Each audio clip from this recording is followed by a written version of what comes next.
बंगालच्या उपसागरामध्ये ज्या पद्धतीने पाहू शकता आता स्पष्टपणे जो कमी दाबाचा पट्टा आहे, लो प्रेशर हा दाखवायला लागलेला आहे. संध्याकाळचे जवळ-जवळ 8 वाजलेले आहेत. यावेळेला पाहू शकता हा जो कमी दाबाचा पट्टा आहे, लाईव्ह सॅटेलाईट इमेजमध्ये सुद्धा दिसून येत आहे या भागामध्ये. तर या पद्धतीने तुम्ही जर पाहिलंत IMDचं जे अधिकृत वेबसाईट आहे, तर IMD अंतर्गत सुद्धा ही जी महत्त्वाची माहिती आहे, या ठिकाणी जाहीर करण्यात आली आहे. जो लाईव्ह मॅप त्यांचा सॅटेलाईट मॅप आहे, त्यामध्ये सुद्धा स्पष्टपणे अधिकृतपणे LPA लो प्रेशर जो आहे या भागामध्ये तामिळनाडू, श्रीलंकेच्या वरच्या भागामध्ये हा लो प्रेशर व्होर्टेक्स जो आहे, कमी दाबाचा पट्टा तयार झालेला आहे आणि हे बाष्प ढगांचा जो प्रमाण आहे या भागामध्ये दिसून येतोय. त्याचबरोबर IMDकडून वरच्या भागामध्ये सुद्धा जो येलो लो रेड अलर्ट देण्यात आला आहे. वेस्टर्न डिस्टर्बन्स म्हणजेच जी यामध्ये पश्चिम भागातला जो पाऊस असतो हा सुरू झालेला आहे. आता यामध्ये सगळ्यात महत्त्वाची गोष्ट की हा लो प्रेशर जो तयार झालेला आहे, यामध्ये तामिळनाडूचा भागामध्ये म्हणजेच बंगालच्या उपसागरामध्ये, तर याचा परिणाम हा कुठे आणि कशा पद्धतीने होऊ शकतो? महाराष्ट्राच्या वातावरणावर कशा पद्धतीने परिणाम पडेल? पाऊस जो आहे हा कोणत्या तारखेपासून पडण्याची शक्यता आहे? सध्या महाराष्ट्राचं वातावरण कसं आहे? पावसाचं वातावरण, ढगाळ वातावरण कुठं आहे?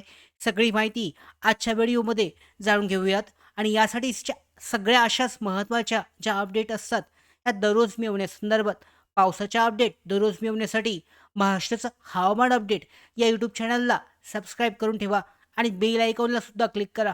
म्हणजे महत्त्वाच्या अपडेट तुमच्यापर्यंत वेळेवर पोहोचतील. तर पाहूयात यामध्ये सगळ्यात महत्त्वाची गोष्ट म्हणजे लो प्रेशर तो तयार झालेला आहे. या अंतर्गत बंगालच्या उपसागरामध्ये सगळ्यात पहिलं कमी दाबाचं क्षेत्र हे सक्रिय झालेलं आहे, तयार झालं आहे आणि भारतीय हवामान विभाग यांच्या माहितीनुसार श्रीलंका आणि अंदमान दरम्यान अपेक्षित असलेलं कमी दाबाचं क्षेत्र आता बंगालच्या उपसागरामध्ये तयार झालंय आणि या उपग्रहामध्ये आपल्याला काय पहिल्यांदा अपेक्षित होतं? गेल्या 2 ते 3 दिवसामध्ये ही प्रणाली जी आहे, असं अपेक्षित होतं की या भागामध्ये तयार होईल, या खालच्या भागामध्ये. मात्र इथं तयार न होता हा लो प्रेशर जो आहे, या भागामध्ये तयार होताना दिसतोय. तुम्ही जर प्रिसेप्शन म्हणजे पावसाचं प्रमाण पाहिलंत, तर इथे सुद्धा हा लो प्रेशर इथे तयार होताना दिसतोय. क्लाउड म्हणजे ढगाळ वातावरण जरी पाहिलं, तरीसुद्धा या भागामध्ये दिसून येतंय. तर अशा पद्धतीने इथे ढग जे आहे वरच्या भागामध्ये सरकायला लागलेली आहेत. छत्रपती संभाजीनगर हा जो पट्टा आहे पाहू शकता या भागामध्ये ढगाळ वातावरण हे सध्या लाईव्ह आजच्या दिवशीचं आहे तर दाखवत आहे. तर यामध्ये जे सॅटेलाईट इमेज आहेत, ही प्रणाली स्पष्टपणे दिसून असून यामध्ये 2026 मधील बंगालच्या उपसागरामधील हे पहिलं कमी दाबाचं आणि महत्त्वाचं असं क्षेत्र जे आहे, लो प्रेशर फॉर्मेशन हे झालेलं आहे. आता या प्रणालीमुळे अंदमान परिसरात मान्सून जो आहे, हा लवकर सक्रिय होईल. जे वारे जे उडले जात आहेत, या कारणामुळे अंदमान समुद्रामध्ये लवकरात लवकर म्हणजे या गेल्या वर्षीच्या तुलनेत आत्तापर्यंतचा जो इतिहास आहे मान्सूनचा, या तुलनेमध्ये पाऊस जो आहे मान्सून लवकर सक्रिय होण्यास मदत होणार आहे. त्याचबरोबर कमी दाबाच्या क्षेत्रामुळे मोठ्या प्रमाणामध्ये आर्द्रता आणि वारे आकर्षित होतात आणि यामुळे मान्सूनच्या प्रगतीला गती मिळते आणि याचाच परिणाम पुढे केरळ आणि महाराष्ट्राच्या मान्सूनच्या आगमनावर होऊ शकतो. मान्सून लवकर येऊ शकतो.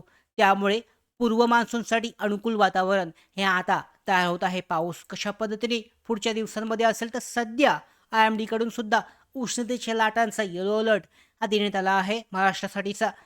यामध्ये विदर्भ असेल, मध्य महाराष्ट्र असेल यांच्यासाठी उष्णतेची लाट आणि पश्चिमी विक्षोभ जो आहे यासाठी रेड अलर्ट दिलेला आहे. तर 12 मे पासून राजस्थान, गुजरात म्हणजे आज पश्चिम पश्चिम मध्य प्रदेश, मराठवाडा आणि पश्चिम महाराष्ट्रामध्ये उष्णतेची लाट तीव्र होण्याची शक्यता आहे. अजून तापमान जे आहे 1 ते 2 डिग्रीनी वाढू शकतं. 47-46 पर्यंत जाऊ शकतं. तर पारा जो आहे वाढण्याची शक्यता आहे. दुसरीकडे उत्तर भारतामध्ये सक्रिय असलेला जो WD आहे, यासाठी रेड अलर्ट देण्यात आला असून पूर्व भारतामध्ये काही भागामध्ये पाऊस या कारणामुळे पडू शकतो. तर 13 मेला उद्याचं वातावरण कसं असेल हे सुद्धा पाहूयात. तर महाराष्ट्रातील बहुतेक भाग आणि मध्य प्रदेश, राजस्थान आणि गुजरात यामध्ये उष्णतेची लाट, हवामान उष्ण राहील. 47 डिग्रीपर्यंत जास्त तापमान जाण्याची शक्यता आहे. त्यानंतरनं 14 मेला विदर्भ, गुजरात, राजस्थान आणि मध्य प्रदेशमध्ये उष्णतेची लाट, पूर्व भारतामध्ये WDमुळे पाऊस जो आहे हा शक्य होणार आहे, हा पडू शकतो. त्यानंतरनं 15वेला परिस्थिती कायम राहील. बंगालच्या किनाऱ्यावर पाऊस वाढेल, उष्णता मर्यादित आणि पाऊस जो आहे हा वाढेल. बंगालच्या किनाऱ्यावर म्हणजे बंगालचा उपसागर जो आहे यामध्ये तो कमी दाबाचा पट्टा जास्त मोठ्या प्रमाणावर सक्रिय होऊन या ठिकाणी उष्णता आणि पाऊस जो आहे हा वाढू शकतो. त्याच्यानंतरनं कुलाबा मॉडेलनुसार उत्तर महाराष्ट्रामध्ये 12 आणि 13 मे आणि पश्चिम विदर्भात 14 आणि 15 मे दरम्यान उष्णतेची लाट जाणवू शकते. मात्र त्यानंतरनं 15 मेपर्यंत महाराष्ट्रामध्ये व्यापक पावसाची शक्यता ही कमी आहे. म्हणजे जास्त मोठा व्यापक पाऊस 15 मेपर्यंत नाही आहे. उष्ण हवामान हे जास्त राहील.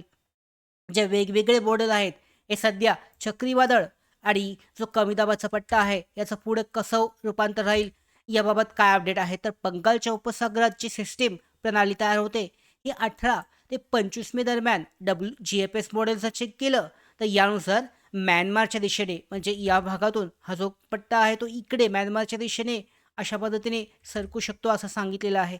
त्याचवेळी ECMWF आणि CFM जे मॉडेल आहेत यानुसार 25 ते 1 जून दरम्यान कोकण किनारपट्टीवर हे चक्रीय वातावरणाचा परिणाम हा दिसू शकतो. म्हणजे जे या भागामध्ये आहे यामध्ये बंगालच्या उपसागरामधून हे महाराष्ट्राची या ठिकाणी म्हणजे जो आहे या ठिकाणी ते परिणाम करू शकतं असं दिसून येत आहे.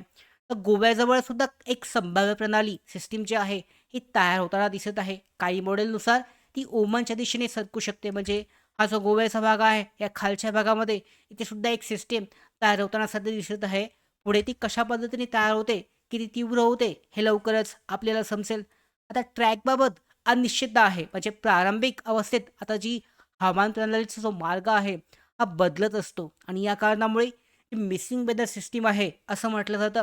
तर GFS जे मॉडेल आहे यामध्ये सारखे बदल होत आहेत. त्यामुळे चक्रीवादळाचा जो संभाव्य प्रवास आहे हा सध्या बदललेला आहे. जास्त मोठ्या ताकदीचं तीव्र चक्रीवादळ सध्या होताना दिसत नाही आहे. पुढे कशा पद्धतीने बदल होत आहेत, उष्ण वातावरण वाढणार आहे त्यामुळे पुढे बदल होण्याची शक्यता आहे. संभाव्य वातावरण बदलू शकतं. तर जून महिन्यासाठी पावसाचा अंदाज महाराष्ट्रासाठी कसा असेल? GFSमध्ये विदर्भ आणि उत्तर महाराष्ट्रामध्ये कमी पाऊस, पश्चिम महाराष्ट्र, मराठवाडा, कोकणामध्ये चांगला पाऊस असेल. GFS आणि GFS मॉडेलनुसार 13 आणि 17 मे दरम्यान महाराष्ट्रामध्ये पावसाची शक्यता कमी आहे. त्याच्यानंतर आयकॉन मॉडेल काय सांगताय तर